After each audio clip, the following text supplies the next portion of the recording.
সবাইকে লক্ষ্মীপুর 24 পক্ষ থেকে স্বাগত জানাচ্ছি। আজ 29শে মে বঙ্গোপসাগরের সৃষ্ট লঘুচাপের কারণে সাগর এবং নদী খুবই উত্তাল রয়েছে।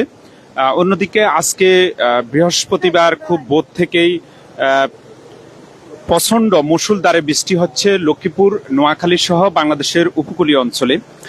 ইতিমধ্যে মেঘনা নদীর প্রবল জোয়ারে লক্ষ্মীপুরের উপকূল প্লাবিত হওয়া শুরু করেছে। আমরা সকাল থেকে জানতে পেরেছি নোয়াখালীর হাতিয়া নিজুম দ্বীপ অঞ্চলটি পুরোপুরি পানিতে কয়েক ঘন্টার জন্য তলিয়ে গেছে। এখন এই আজকে দুপুর 2টার পর থেকেই মূলত লক্ষ্মীপুর উপকূল অঞ্চলে প্রবল মেঘনার জোয়ার বইতে শুরু করেছে। আমরা এই মুহূর্তে মেঘনা নদীর তীরবর্তী অর্থাৎ কমলনগরের মেঘনা তীরবর্তী একটি এলাকায় রয়েছি। এখন বিকেল 5টা বাজে, এখন বিকেল 5টা। এই অবস্থায় কিন্তু উপকূলীয় মেঘনা লক্ষ্মীপুরের যে উপকূল রয়েছে মেঘনা নদীর, সেই মেঘনা নদীর উপকূল অঞ্চলে প্রচণ্ড বেগে জোয়ার বইতে শুরু করেছে।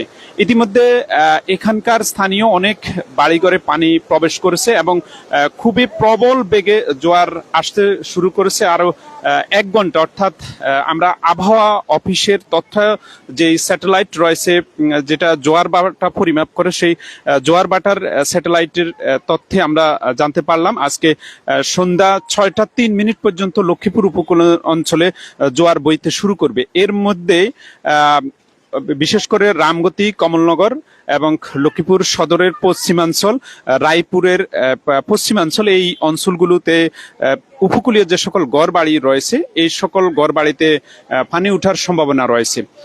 পরবর্তীতে বিভিন্ন এই অন্তত 3 থেকে 4 ঘন্টা পর এই পানিগুলো নামতে শুরু করে।